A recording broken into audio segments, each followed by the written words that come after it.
Good morning, everyone. Oh, wow, it's good to see this room so full. Oh, and hello, everyone there in viewer land. I'm Reverend Mary Beth Spear, and it is my pleasure this morning to read today's selected daily word from Daily Word, which is on the topic of acceptance. With an open and willing heart, I accept the things I cannot change. I release the need for control, and the heaviness of judgment sinks like a stone thrown into the ocean. Free from the weight of negativity, I welcome people and situations as they are, not as I think they should be. When I am unhappy with something, I first discern whether I can change it. Most often, the only thing I have the power to transform is myself. I let go of negative thinking, denying that people or events have power over me. Acceptance means affirming the highest outcome for myself and others.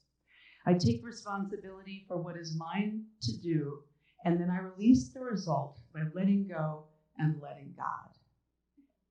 For God did not give us a spirit of cowardice, but rather a spirit of power and of love and of self-discipline. 2 Timothy 1:7. Thank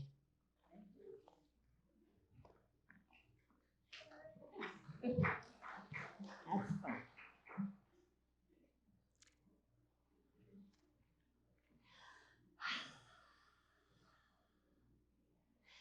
Today's the day where your votes count. You've been voting out in the front room on what topic we should talk about together from the Daily Word, and tons of votes came in for acceptance, which Mary Beth just read about, and also let go, let God. Very similar when you read the two different daily words. They're very similar in nature. And so we're going to have an opportunity to look at both of them today. Acceptance is a word that almost as soon as you hear it, it's like, really, what's up? What do I have to accept now? It means what do I have to put up with now? What is not going to feel very good, I'm sure. And the fact that you chose the word acceptance, just think for a minute. When is it that you know you need to practice acceptance? Anybody got an idea? When do you know when it's time to practice acceptance? What's going on inside of you? Tension. I don't feel good. Resistance. Turmoil. Yeah. When there's something I can't do anything about and I don't like it, right? Yeah. Low energy. Yeah. One more? Yeah, when you won't change because I want you to. Good answers, you guys. I had a few things that might be going on in your head. Here's my list. This is so unfair. That's not right. They can't do that. Ever had that going on? Things weren't supposed to turn out this way. This isn't right. This shouldn't be happening. This is not happening. Yeah? I won't allow it. I don't deserve this. How dare they? Who do they think they are? I refuse to believe it. There's got to be a mistake. I should get another chance. I should get another chance. Really? If only. How many times have I said that? If only. Okay, all examples of us probably at that point where we need to learn acceptance in our life. And it happens for a lot of different reasons. As we approach our elder years, we might start moving into resistance and need to learn to accept it. When we are in a relationship that has crashed and burned, and there's nothing we can go back in time and undo when we lose our job, or we didn't get that job, or we didn't get that promotion, when it turns out that you were bidding on that favorite house after all your searching, somebody else outbid you. Yeah, all examples of when we need to practice acceptance when it's hard, because most of these things can't be changed. It's absolutely normal for our human being to resist those kinds of experiences. Our human being, as Maslow would talk about in his hierarchy of needs, we need to survive first and foremost. We need to make sure that our physical body is taken care of. If something happens to rob us of something that our physical body needs, we might go into pushback. And that's not just physical body, it's also financial needs. that we depend on. It might be our housing needs that we depend on. If something's taken from us, these are important to the physical body, but also the ego gets in there, especially when it has to do with somebody not liking us suddenly or loving us. When something happens to one of our loved ones, when our own self-esteem has been devastated in some way.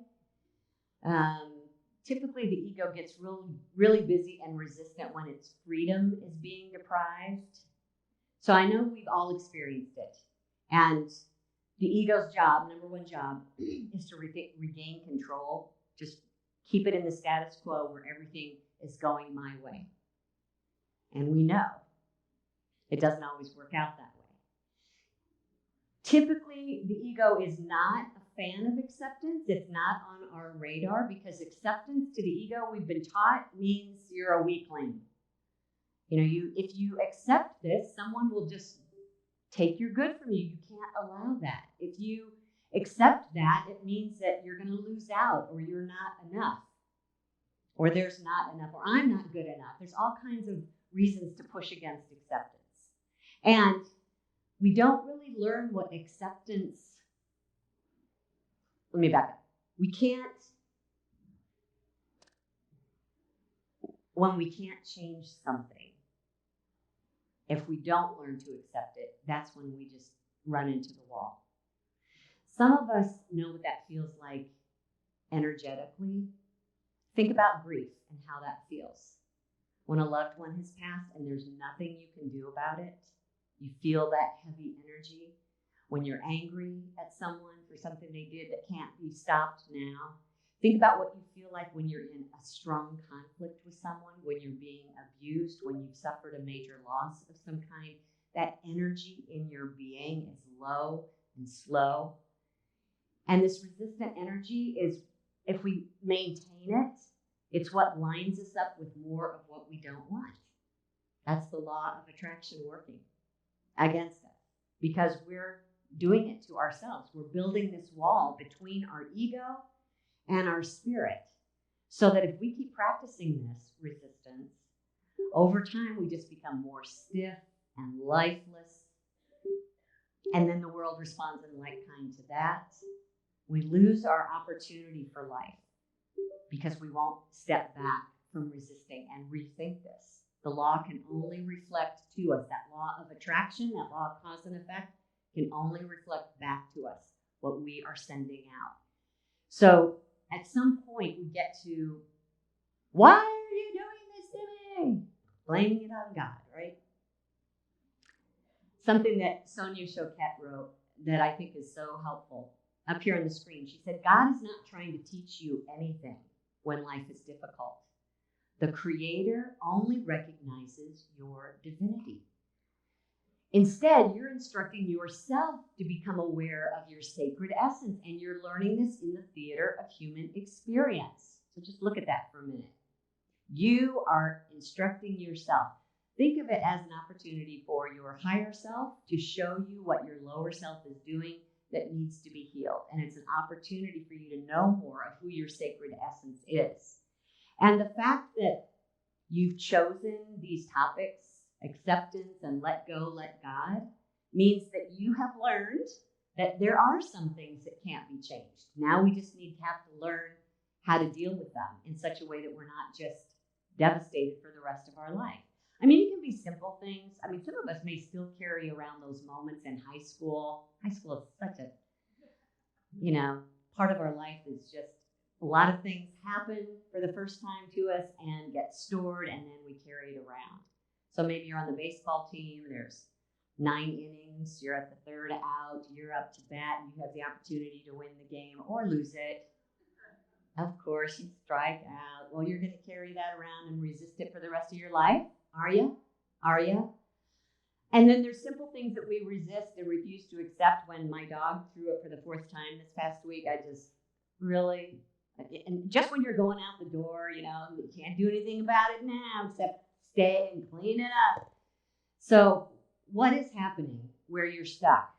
How many of you got the flu and missed your grandkid's graduation or your child's graduation, something important in their life? And how about those things that carry a lot more weight? There's when your spouse leaves you for someone else. That one really takes a toll. When you have to file for bankruptcy and ruin your credit for years to come.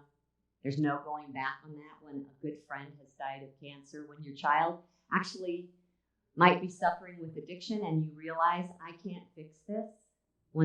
Anytime our child, especially as they become adults and they're supposed to be out on their own, and you've been there and you've done that and you want to fix it for them, that's where it really gets hard. So when this regret, this bitterness, maybe this guilt is building up in you, it just starts to take such a toll on you emotionally, physically, mentally. And I want to focus today on how to recognize those moments that can't be changed and get past them with acceptance. There's a couple different forms of acceptance I want to look at today. And first and foremost, we'll work from the human perspective.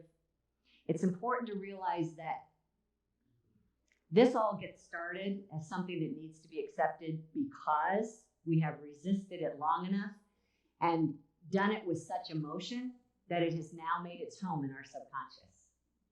And then it keeps bringing it back up to irritate us, to terrify us over and over again. And can you change it? Obviously, if it's something that's already happened and there's no going back and there's no going forward, keeping it the same, then the ego needs to hear that too, and so does your subconscious. At this point, really, the only thing that can change is you. The only thing that can change is how you are viewing this experience.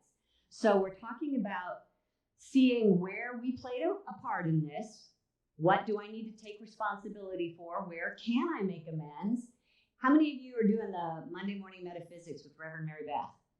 Yeah. So I bet if you're reading Eye of the Storm, you come across some of those instructions about where did I get involved in this and what do I need to do to undo my part in it? Even if I can't change the outcome, I can change how I approach it, how I approach others going forward. And ask yourself, why does this hold so much weight? I mean, maybe part of the problem is it's about one of our loved ones. Well, here's another question for your ego. Is it mine to change? Once our kids reach adulthood, they are spiritual beings just like you, having their own human experience with their own path to walk. Their spirit came in here for a specific journey, not yours. Their specific journey, not yours. Their specific journey, not yours. At some point, we have to let go and let them walk their path. Now, I'm not saying that you can't be there to love them, to pray for them, and to be ready to answer their questions if they have any. But when you start laying awake nights because of what they're going through, or when you are pushing your way into their life and trying to direct them on how to deal with this, go back to that question, is it mine to change? We need to get clear on that and recognize this isn't mine to do. So we get to this point where we feel it, we acknowledge it, we've asked ourselves what we can change or not change. And then here's a statement up here for us to think about. I prefer it had gone another way, but since I can't change it, or it's not mine to change, then I choose your word, detach, I let go, I accept, and move on. Now, because this is so solid in your subconscious, it's going to take some practice there. It's going to take doing this and again. Because you created it over time, it now takes more time to undo, to remind yourself. And every time it comes up, well, I'd prefer it had gone that way or gone a different way. But since I can't change it, I'm letting it go and I'm moving on. So our first level of acceptance from the human perspective is not about suffering in silence or being the martyr, but this first level really requires acknowledging and moving beyond it, accepting what's happened, and then one of the things we want to do is break the repeating pattern of it. As soon as it shows up and you see it, break the pattern. There's a few things that you can want to soften yourself. You might want to choose something that will nourish you. Maybe it's relax you, go outdoors, get out of your environment for a minute or two. Hey, have a foot massage. That's a good one. That'll distract you, I promise. Take some deep breaths, count to 10. You've heard that before. It might actually be turning on some good music that distracts you, looking at something beautiful for a while, go to a museum, read something that uplifts you. It might be something that energizes you, so turn on your favorite dance music, dance a little bit, or call a friend, go out for something together. Make sure it's a friend that doesn't like to hash things out and take you back down into it again.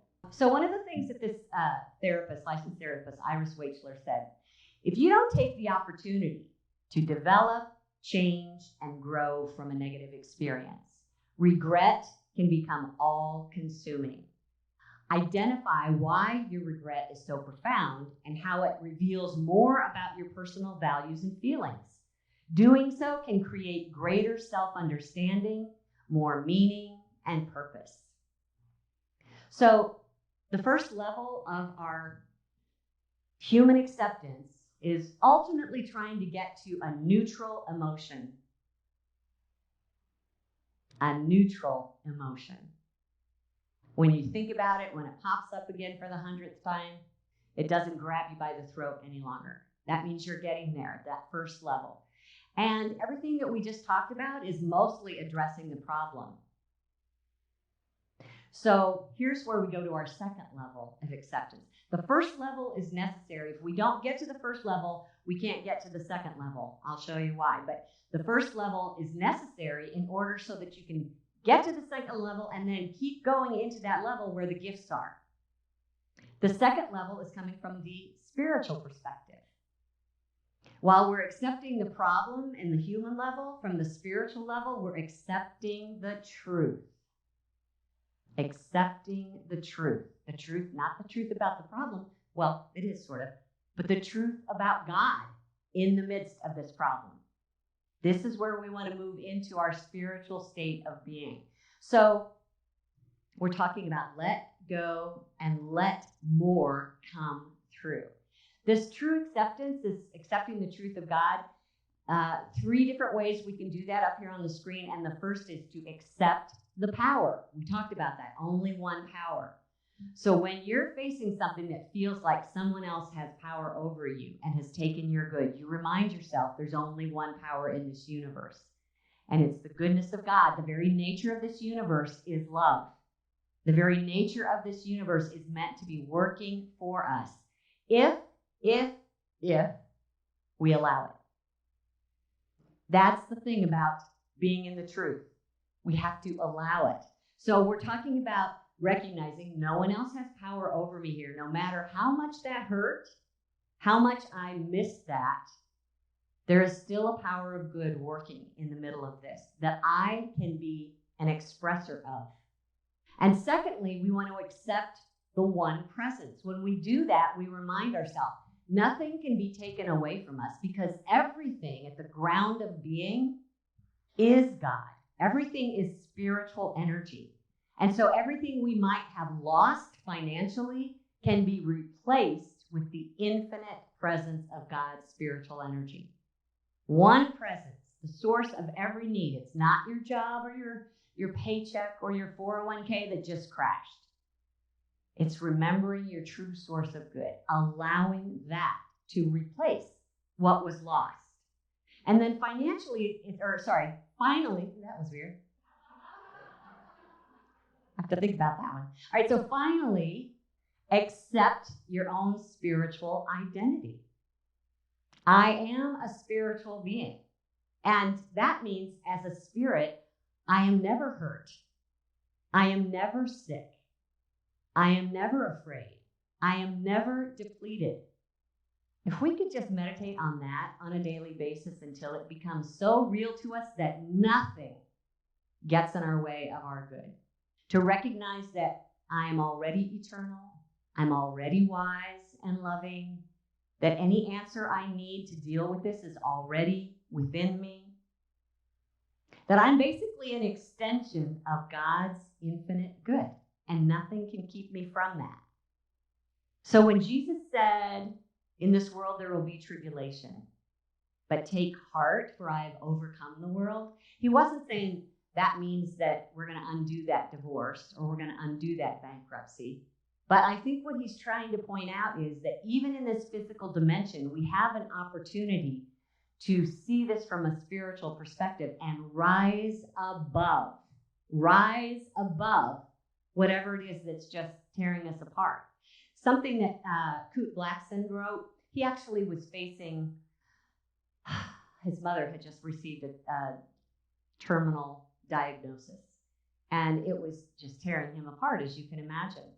She was just as accepting and as calm as possible about it. She was his teacher through this process. And here's what he learned from her. Our demand that life go the way we want is what causes so much suffering. Know that the degree to which you surrender determines the degree to which you are alive. The degree to which life can use you, the degree to which you can enjoy life. That is so important that we get that. The degree that you can surrender is the degree that you are alive. That's huge. In other words, if we don't learn to surrender to all these difficulties in life, we are not alive. In other words, we're not able to receive and express the fullness of God life in the middle of it. We miss out on all those infinite opportunities because we won't give up. We won't stop resisting. So let me give you kind of a big picture here. Start with the idea that this universe is designed to work for good for all of us, if we will allow it. And that this physical dimension that we're in temporarily is intertwined with the spiritual dimension. That's what Jesus meant when he said the kingdom of heaven is within us and all around us. It's not way far away somewhere. It's right here, intertwined with the physicality of life. So understand that and recognize that even in the midst of these struggles, in this, there's a spiritual dimension at work here too. So that means love is here. Wisdom is here. It's the energy and the creativity and the peace that we're looking for, all here.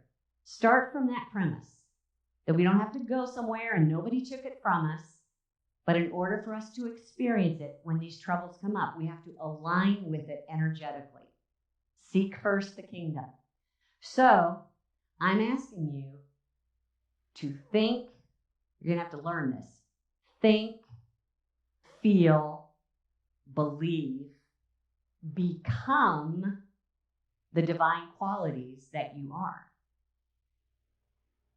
Think, feel, believe, become the divine spiritual qualities that you are. It's about letting go of the physical and letting love, just an example of what God is, letting wisdom, letting peace express. So I have this statement, just need a little prop here to get it into your consciousness for all of you in the room. Blue piece of paper, you're looking for a blue piece of paper. See this blue piece of paper? Okay, this is out on the table in the front room. And if you're watching online, just go to our website, unitynaperville.org, and click on the link to the podcast, and the slide up here will be there. Here's what you can take home with you up here on the screen, and I think it'll be best if we say it, because that too will get it down into our consciousness. Let's say it together. This challenge is natural to the physical dimension I'm traveling through. Just look at that for a minute. I accept that this challenge is natural to the physical dimension I'm traveling through. What's an important word in that statement? It's natural. It's going to happen, right? But what's another important word? Physical dimension. Yeah. And what's the kicker? Traveling through.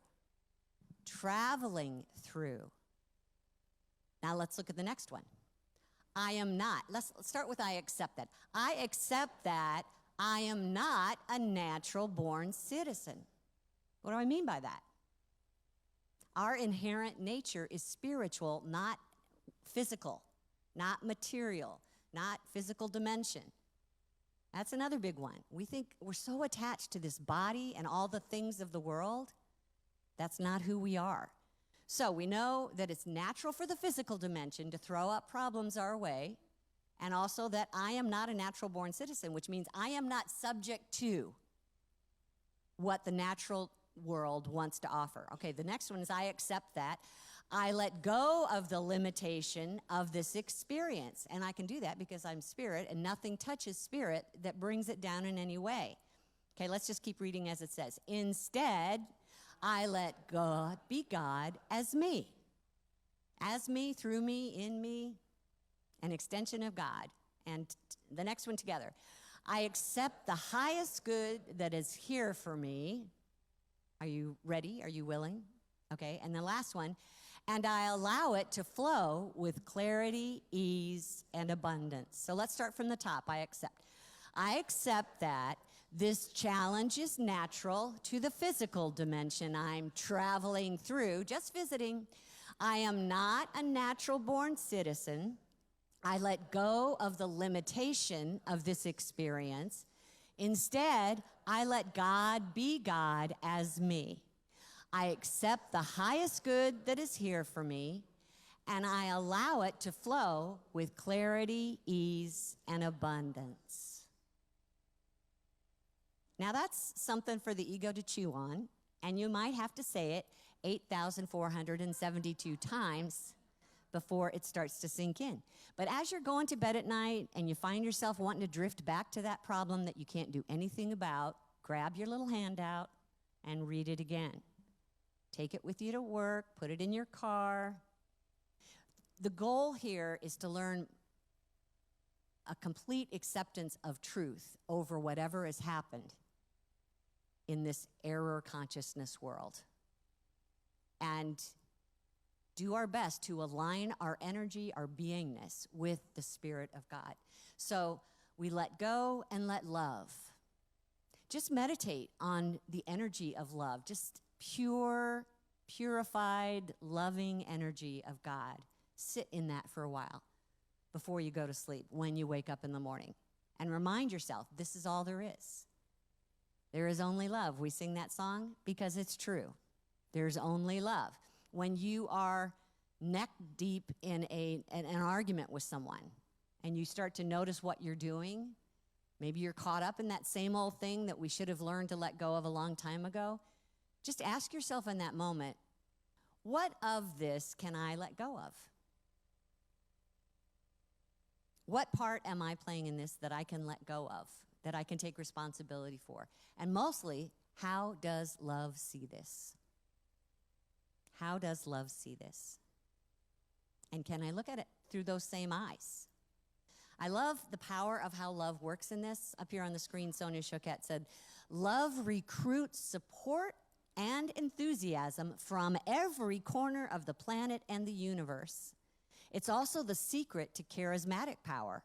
For the more you love, the more energetically attractive you become. You therefore begin to draw everything that you need directly to you. This is what replaces all that you think you've lost. Love is what replaces all that you think you've lost, if you can get there. That's the trick. To accept this thing as a part of the natural world, but it's not who I really am. I'm over and above this, and my good is still fully present here in this universe. One last scripture, just Jesus reminding us from Matthew 6:19. I will give you the keys of the kingdom of heaven.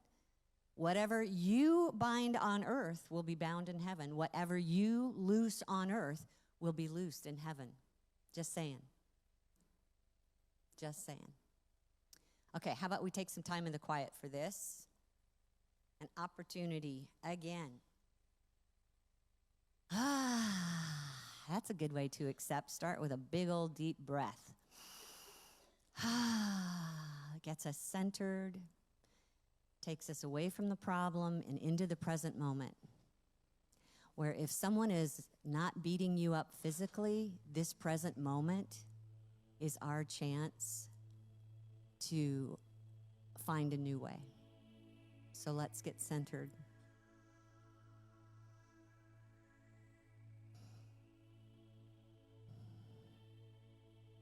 I'm breathing in love, and I'm releasing what cannot be changed. Again, I'm breathing in love, and I'm releasing what cannot be changed.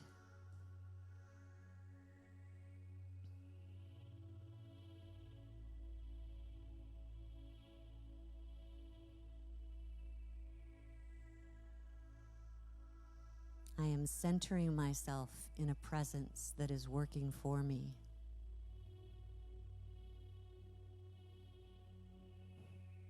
I'm surrounded and filled by a universe that wants my good.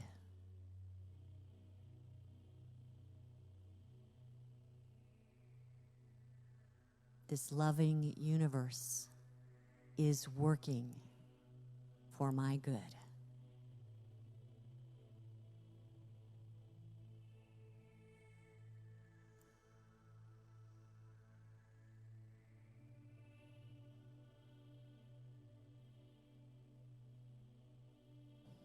No experience, no person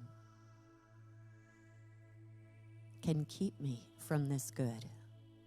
It's everywhere. It's always. It's infinite. It's mine. And enough for all others.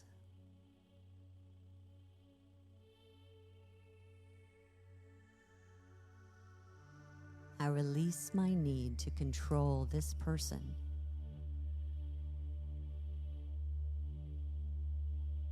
No matter how much they've hurt me, I let this go.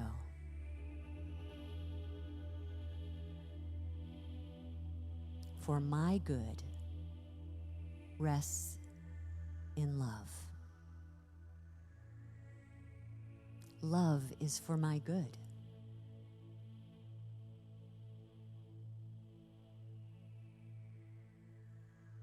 And no matter how much I love one who might be hurting right now,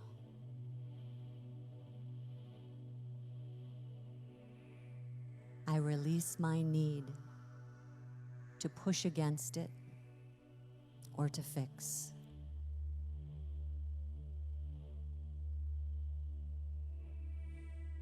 I love. And I see love working for them.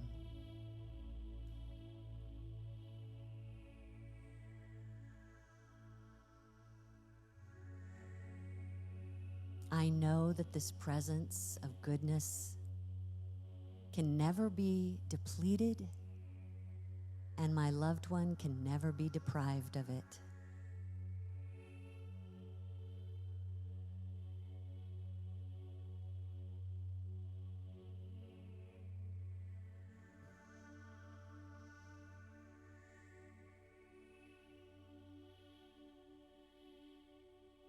All that seems to be taken from us that we yearn for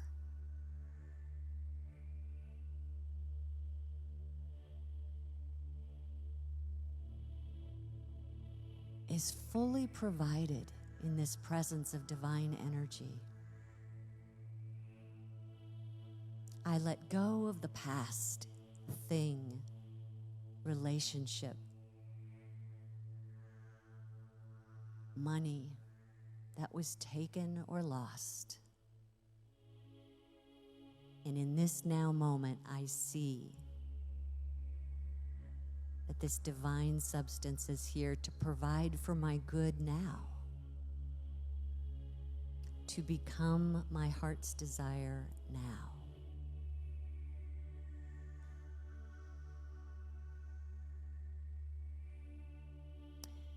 That which is past is past.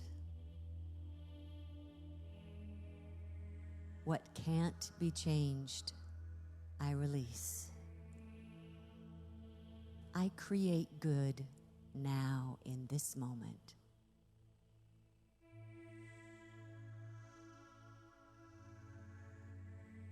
As I sense this magnetic power of love attracting me to my good.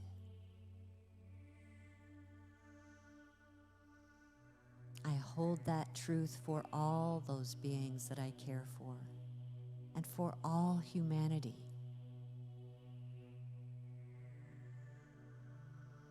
God's good is always present and can never be depleted. I am an open vessel, receptive to that good. And I see it flowing easily and abundantly through me. And I know that truth for all beings. There's always enough, for there's always God. I am a full and complete extension of divine wisdom and creativity, of divine light and life, of divine harmony and love, the very essence of my being, and now I let it be. I let it be. And so it is. Amen.